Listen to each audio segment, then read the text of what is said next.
This Thursday marked 3 years since peace talks between the FARC guerrillas and the Colombian government began.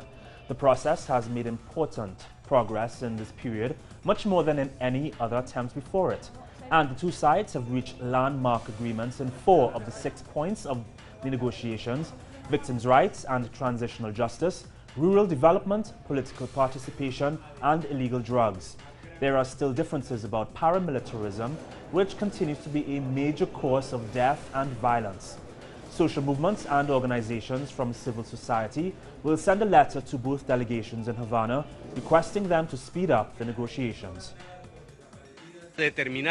At a moment in which violence seems to be rising throughout the world, in Colombia, after half a century of violence and decades of trying, today we are close to closing a dark and painful chapter of our history. After 3 years of this serious process, our plea is that this time has not been invested in vain.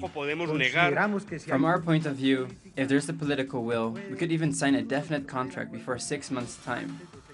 In relation to the bilateral ceasefire, what we can say is that in these last 8 months, during which the technical subcommittee has been meeting, we have managed to draw up to 90% of the skeleton of the overall agreement.